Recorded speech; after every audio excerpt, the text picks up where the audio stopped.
ಜನವರಿ 12, 2018 ಭಾರತದ ನ್ಯಾಯಾಂಗದ ಇತಿಹಾಸದಲ್ಲಿ ಒಂದು ಕರಾಳ ದಿನವಾಗಿ ದಾಖಲಿಸಲ್ಪಡುವಂತಹ ದಿನ. 4 ಜನ ಸುಪ್ರೀಂ ಕೋರ್ಟ್ನ ನ್ಯಾಯಮೂರ್ತಿಗಳು ಬಹಿರಂಗವಾಗಿ ಬಂದು ಆಡಳಿತಾತ್ಮಕ ಸಮಸ್ಯೆಗಳ ಬಗ್ಗೆ ಮಾಧ್ಯಮದವರ ಎದುರಿಗೆ ಮಾತನಾಡಿದಂಥದ್ದು. ರವಿ ಬಿ ನಾಯಕ್ ಸರ್, ಇದನ್ನು ಒಂದು ವೇಳೆ ಡ್ಯಾಮೇಜ್ ಅಂತ ಅಂದ್ಕೊಳ್ಳೋದೇ ಆದರೆ ಡ್ಯಾಮೇಜ್ ಕಂಟ್ರೋಲ್ ಏನು ಸರ್? ಆಗಿರುವ ಘನತೆಗೆ ಹೊಡೆತ ಬಿದ್ದಿದೆ, ಏಟಂತೂ ಆಗಿದೆ, ಕಂಟ್ರೋಲ್ ಏನು ಸರ್? ಇವರು ಪ್ರೆಸ್ಸಿಗೆ ಹೋಗಿದ್ದರಿಂದ ಇದು integrity of the chief justice is under challenge. Yes, ಇದು ಇದರಲ್ಲಿ ಅಡಕವಾಗಿರೋದು ಏನಂತಂದ್ರೆ ನೀವು ಬರೀ ಪ್ರೆಸ್ನವ್ರು ಹೇಳ್ತಾ ಇರೋದು ಅಡ್ಮಿನಿಸ್ಟ್ರೇಟಿವ್ ಲ್ಯಾಬ್ಸ್ ಅಂತ ಹೇಳ್ತಾ ಇದ್ದಾರೆ. ಇದ್ರ ಗಹನವಾಗಿ ನೋಡಿದರೆ selected cases are got listed before the ಪ್ರೆಸ್ನವ್ರಿಗೂ ಸಮಸ್ಯೆ ಇದೆ ಸರ್. ಇನ್ನು ಉಳಿದಿರೋ ಕೇಸ್ಗಳನ್ನು ಅನಲೈಸ್ ಮಾಡ್ದಂಗೆ ಇದನ್ನು ಅನಲೈಸ್ ಮಾಡೋಕ್ಕೆ ಆಗಲ್ಲ ನಮಗೆ. ಇದರ ಅರ್ಥ ಇದಾಗಿರಬಹುದಾ, ಈ ಆರೋಪ ಇರಬಹುದಾ, ಈ ಭ್ರಷ್ಟಾಚಾರ ಇರಬಹುದಾ, ನ್ಯಾಯಾಂಗನಿಂದನೇ ಎದುರಿಸೋದಕ್ಕೆ ನಾವು ಕೂಡ ತಯಾರಾಗಿಲ್ಲ.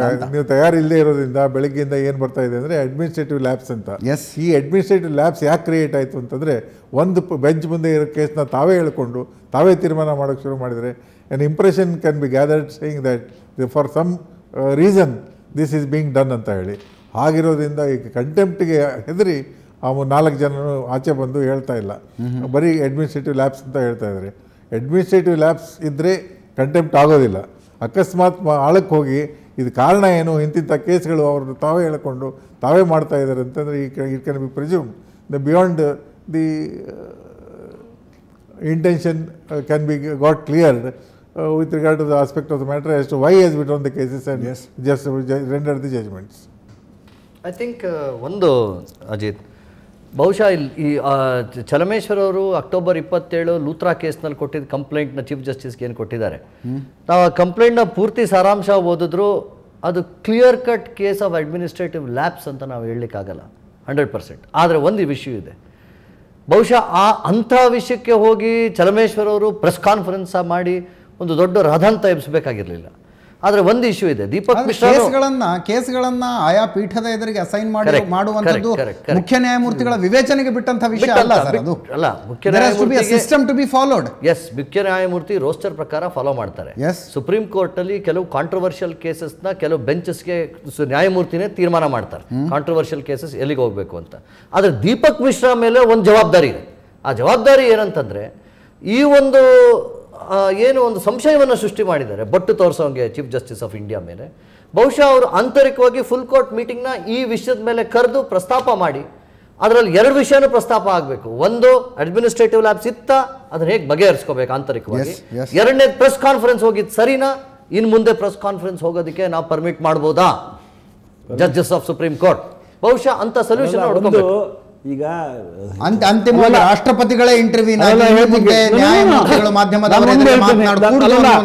ಸ್ನೇಹಿತರಾದ ವಿವೇಕ್ ರೆಡ್ಡಿ ಅವರು ಪ್ರತಿಕ್ರಿಯೆ ಏನೇ ಇರಲಿ, ಇದನ್ನು ಈ ಪತ್ರಿಕಾಗೋಷ್ಠಿ ಹೋಗಿದ್ದು ಸರಿಯೇ ತಪ್ಪು, ಡ್ಯಾಮೇಜ್ ಆಗೋದು ಆದಮೇಲೆ ಇನ್ನು ನೀವು ಇದನ್ನು ಸಿಮೆಂಟಿಂಗ್ ಮಾಡ್ತೀವಿ ಅಂದ್ರೆ ಆಗಲ್ಲ. ಆದರೂ ಒಂದು ಮಾತ್ರ ಭಾಳ ಹೇಳ್ತೇನೆ, ಮಾನ್ಯ ಪ್ರಧಾನಮಂತ್ರಿಗಳು ಈ ಸಂದರ್ಭದಲ್ಲಿ ಒಂದು ಹೇಳಿಕೆಯನ್ನು ಕೊಟ್ಟರು, ಇದು ನ್ಯಾಯಾಂಗದ ಆಂತರಿಕ ನಾವು ಮಧ್ಯಪ್ರವೇಶ ಮಾಡೋದಿಲ್ಲ.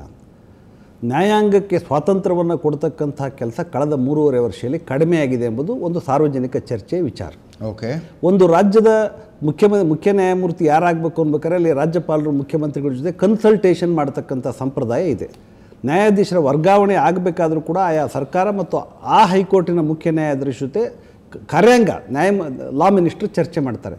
ಬಹುಶಃ ಜಯಂತ್ ಪಟೇಲ್ ಪ್ರಕರಣದಲ್ಲಿ ಅವರು ಗುಜರಾತ್ನಲ್ಲಿ ಮಾಡಿದಂತಹ ಕೆಲವು ತೀರ್ಮಾನಗಳ ಕಾರಣದಿಂದ ಬಲಿಪಶು ಮಾಡಿ ಇಲ್ಲಿಂದ ಅವರು ಚೀಫ್ ಜಸ್ಟಿಸ್ ಆಗದೆ ಮಾಡಿರೋ ಕೆಲಸ ಇದೆಯಲ್ಲ,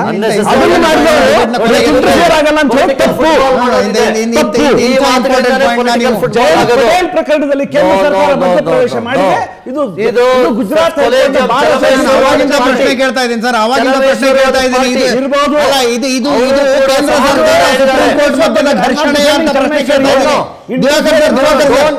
ರಾಜಕಾರಣಿ ಇದು ಕೇಂದ್ರ ಸರ್ಕಾರ ಮತ್ತು ಸುಪ್ರೀಂ ಕೋರ್ಟ್ ಮಧ್ಯದ ಘರ್ಷಣೆ ಅನ್ನೋ ಪ್ರಶ್ನೆ ಅವಾಗಿಂದ ಕೇಳ್ತಾ ಇದ್ದೀನಿ, ಸ್ಪಷ್ಟವಾದ ಉತ್ತರ ಬರಲಿಲ್ಲ. ಆ ಸಂದರ್ಭದಲ್ಲಿ ಜಯಂತ್ ಪಟೇಲ್ರನ್ನ ವರ್ಗಾವಣೆ ಮಾಡಬೇಕಾದ್ರೆ ಈ ಸುಪ್ರೀಂ ಕೋರ್ಟ್ನ ನ್ಯಾಯಾಧೀಶರು ಮತ್ತು ಕಾರ್ಯಾಂಗ ಭಾಯಿ ಆಗಿತ್ತು. ಚಲಮೇಶ್ವರ್ ಹೇಳ್ತಾ ಇದ್ದಾರೆ ಇದು ಸರಿ ಇಲ್ಲ ಅಂತ, ಅವರೇ ಅದಕ್ಕೆ ಸಮ್ಮತಿಸಿದ್ರು. ಅವರು ಕೂಡ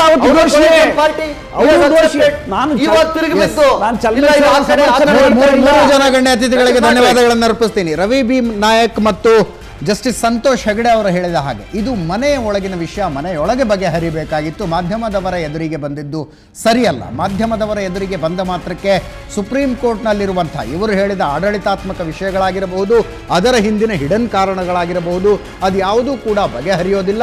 ನ್ಯಾಯಾಂಗದ ಘನತೆ ರಸ್ತೆಗಳಲ್ಲಿ ಚರ್ಚಿಸಲ್ಪಡುವ ವಿಷಯ ಆಗುತ್ತೆ. ಇದು ನ್ಯಾಯಾಂಗದ ಆರೋಗ್ಯದ ದೃಷ್ಟಿಯಿಂದ ಒಳ್ಳೆಯದಲ್ಲ ಅಂತ ಹೇಳ್ತಾ ಈ ವಿಶೇಷ ಕಾರ್ಯಕ್ರಮ ಮುಗಿಸ್ತಾ ಇದ್ದೀನಿ. ನೇರ ದಿಟ್ಟ ನಿರಂತರ ಸುದ್ದಿಗಾಗಿ ನೋಡ್ತಾ ಇದ್ದೀನಿ ಸುವರ್ಣ.